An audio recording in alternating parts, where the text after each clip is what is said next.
নবী আপনি আপনার উম্মতদেরকে জানায়া দেন, যদি কোনো ব্যক্তি আমি আল্লাহ রাব্বুল আলামিনকে ভালোবাসতে চাই, আমার ভালোবাসা পেতে চাই, তাহলে সে যেন আপনি নবী মুহাম্মাদের অনুসরণ তার জীবনে ঘটায়। সুবহানাল্লাহ বলি।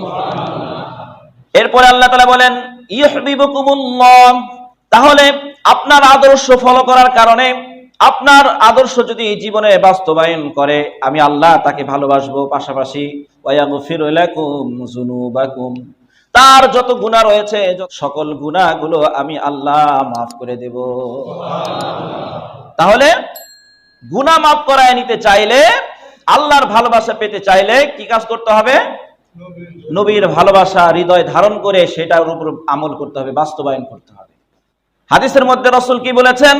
মান আহইয়া সুন্নতি ফাকাদ আহাব্বানি ওয়া মান আহাব্বানি কানা মাই ফিল জান্নাহ। যে ব্যক্তি আমার সুন্নতটা বাস্তবায়ন করলো, আমার সুন্নতটা জিন্দা করলো, পালন করলো, সে যেন আমি নবীকে ভালোবাসলো। ওয়া মান আহাব্বানি, আর যে ব্যক্তি আমি মুহাম্মদ, আমি নবীকে ভালোবাসলো, কানা মাই ফিল জান্নাহ, সে ব্যক্তি জান্নাতে আমার সাথে থাকবে। সুবহানাল্লাহ। উপস্থিত সম্মানিত মুসলিয়ান কিরাম, আল্লাহ তাআলার দরবারে শুকরিয়া আদায় করি যে আল্লাহ তাআলা আমাদেরকে ভালোবেসেছেন, মহব্বত করেছেন বিধায় আজকের এই পবিত্র জুমার দিনে আমরা জুমার ঘর মসজিদে আল্লাহর হুকুম পালন করার জন্যই আসার তৌফিক আর সুযোগ আল্লাহ তাআলাই আমাদেরকে দিয়েছেন। তো আল্লাহ তাআলা আমাদেরকে নিয়ামত দিয়েছেন, শুকরিয়া আদায় করে দিল থেকে মহব্বত নিয়ে আমরা সকলে পড়ছি আলহামদুলিল্লাহ। অনেকে জানি, অনেকে জানি না। সেটি হচ্ছে আমরা এখন অবস্থান করছি রবিউল আউয়াল মাসে। আর রবিউল আউয়াল মাস হচ্ছে এমন মাস যে মাসেই 570 খ্রিস্টাব্দের এই ধরার পৃষ্ঠে, এই দুনিয়াতে আল্লাহ রাব্বুল আলামিন মানুষদেরকে হেদায়েতের পথে পরিচালিত করার লক্ষ্যেই আমাদের সকলের প্রিয় নবী, বিশ্ব নবী রহমাতুল লিল আলামিনকে আল্লাহ তাআলা পাঠিয়েছিলেন। আলহামদুলিল্লাহ বলি। 570 খ্রিস্টাব্দে পৃথিবীতে আগমন করেছিলেন আমাদের নবী। তখন হিজরি বর্ষ ছিল না, পরবর্তীতে হিজরি বছরের সূচনা হয়েছে। তো এই জন্য রবিউল আউয়াল মাসটা মুসলমানদের কাছে অত্যন্ত প্রিয় একটি মাস। তো রবিউল আউয়াল মাসেই নবীজি আগমন করেছে, এটা সত্য, কিন্তু কখন, কোন তারিখে, কত তারিখে আগমন ঘটেছে এটা নিয়ে ইখতিলাফ রয়েছে, মতবিরোধ রয়েছে। কেউ বলেছেন 2 তারিখের কথা, কেউ বা 4, কেউ 6, কেউ 8, কেউ 10, কেউ বলেছেন 12 রবিউল আউয়ালে বিশ্বনবী রহমাতুল লিল আলামিনের এই ধরার পৃষ্ঠে আগমনের তারিখ ছিল। এটা হচ্ছে মতনৈক্য। তো নবীজি সাল্লাল্লাহু আলাইহি সাল্লাম পৃথিবীতে কবে আসলেন না আসলেন এটার সাথে উম্মতের আমল করার কোনো কিছু নাই, পালন করার কোনো কিছু নাই। যে 12 রবিউল আউয়াল যদি ধরে নেই যে বিশ্বনবী রহমাতুল লিল আলামিন এই তারিখে আগমন করেছে পৃথিবীতে, আমি এটা খুব জানলাম, পড়লাম, বুঝলাম, শুনলাম, ওয়াজ করলাম এবং এটার উপর আমল করার জন্য চেষ্টা শুরু করে দিলাম, তাহলে কি আমি কি আবার 12 তারিখেই পৃথিবীতে আগমন করতে পারবো? কথা বলেন, পারবো? আমার জন্ম যেটা হওয়ার, যেদিন হওয়ার, যখন হওয়ার আল্লাহ তাআলা করিয়ে দিয়েছেন। দ্বিতীয়বার কি আমি আবার সেই 12 তারিখে জন্মগ্রহণ করতে পারবো? পারবো না। বাকি 12 রবিউল আউয়ালকে কেন্দ্র করে ওয়াজ মাহফিল বা বিভিন্ন অনুষ্ঠানগুলো করা জায়েজ আছে কিনা?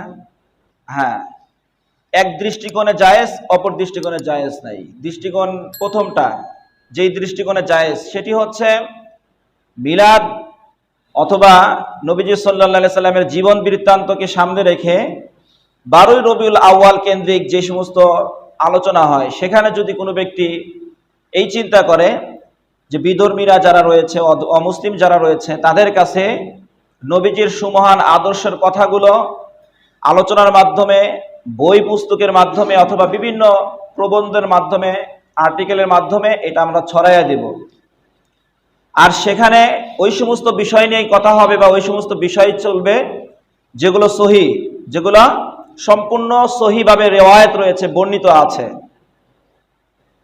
এবং যে সমস্ত আমাদের মন গড়া শ্লেক রয়েছে, শের রয়েছে, আশআর রয়েছে, কবিতা রয়েছে, এই সমস্ত কবিতা কানুন বলে যেটার অর্থের মধ্যে অনেক সময় বিকৃতি ঘটে, এই সমস্ত কথাবার্তা ওই সমস্ত মজলিসে হবে না।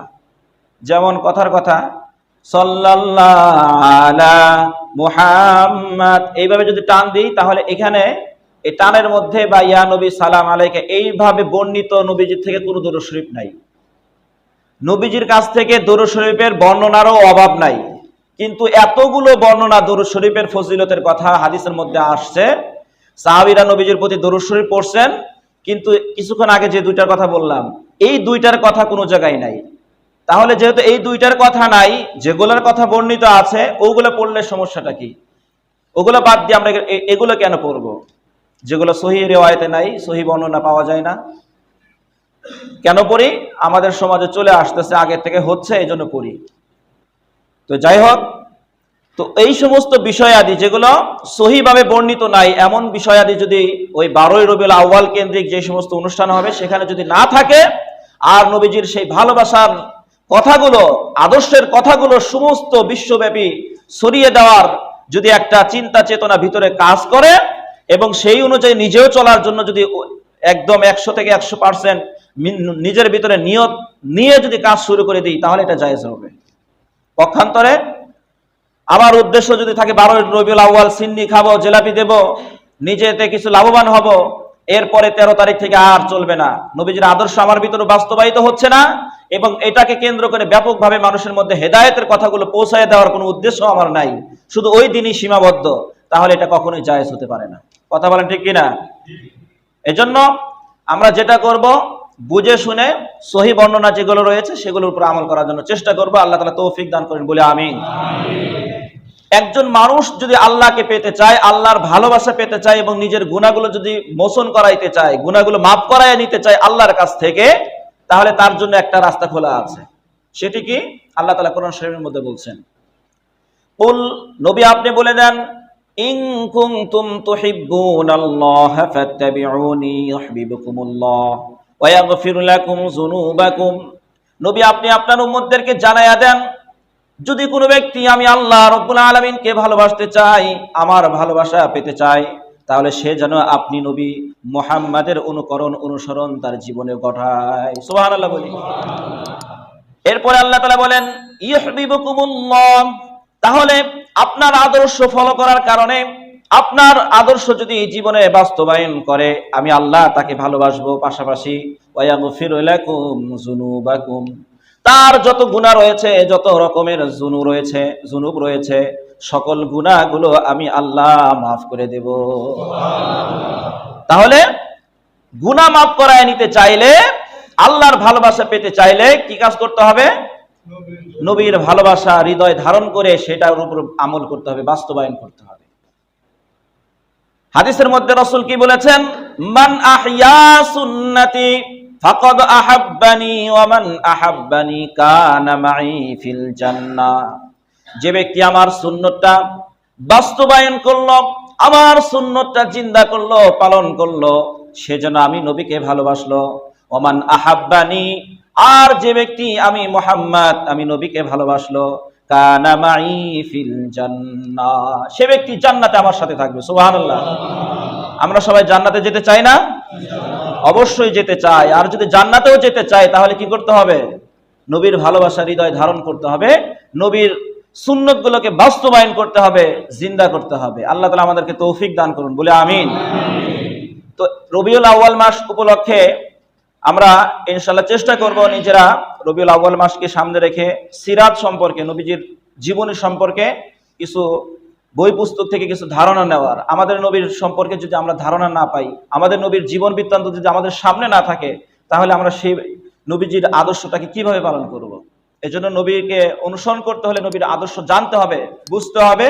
এজন্য যারা আমরা শিক্ষিত ভাই রয়েছি এবং বাসাতে যে সমস্ত মা বোনেরা রয়েছেন শিক্ষিত, তাদের হাতেও এবং নিজেরাও আমরা অন্তত একটা হলেও সিরাত বই নিজে পড়ব এবং আমার মা বোনদেরকেও হাদিয়া দেওয়া যাবে না ইনশাল্লাহ?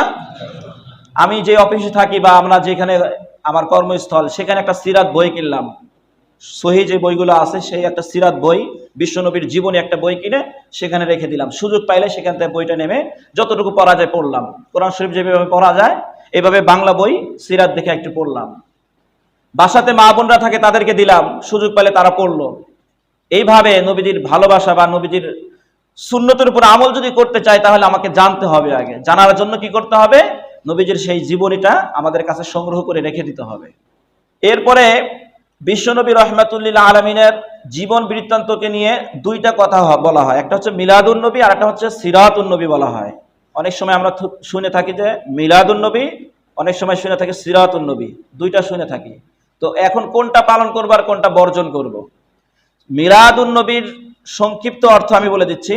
মিলাদুন নবী শব্দের অর্থ হচ্ছে, মিলাদ মানে হচ্ছে জন্ম সময়, যখন জন্মগ্রহণ করা হয় সেই সময়টাকে আরবিতে বলা হয় মিলাদ। আর আন নবী মানে হচ্ছে আমাদের নবী, বিশ্বনবী মুহাম্মদুর রাসূলুল্লাহ সাল্লাল্লাহু আলাইহি সাল্লাম। তাহলে মিলাদুন নবী দুটো একসাথে করলে অর্থ দাঁড়াবে আমাদের নবীর জন্ম সময়ের বৃত্তান্ত, ঘটনাবলী, আমাদের নবীর জন্মের সময় যে ঘটনাবলী ঘটেছে সেগুলো। আর একটি হচ্ছে সিরাতুন নবী, সেটি কি? সিরাত মানে হচ্ছে আদর্শ চরিত্র, জীবনী, আর আন নবী মানে হচ্ছে আমাদের নবী। তাহলে সিরাতুন নবী শব্দের অর্থ দাঁড়ায় যেটা, সেটি হচ্ছে সিরাতুন নবী মানে হচ্ছে আমাদের নবী যেদিন জন্মগ্রহণ করেছেন সেই দিন থেকে নিয়ে যেই দিন ইন্তেকাল করেছেন সেই দিন পর্যন্ত, ইন্তেকাল পর্যন্ত পুরা জীবনী হচ্ছে সিরাতুন নবী। তাহলে একজন মানুষের জন্য মিলাদুন নবী বেশি পালনীয় নাকি সিরাতুন নবী বেশি পালনীয়?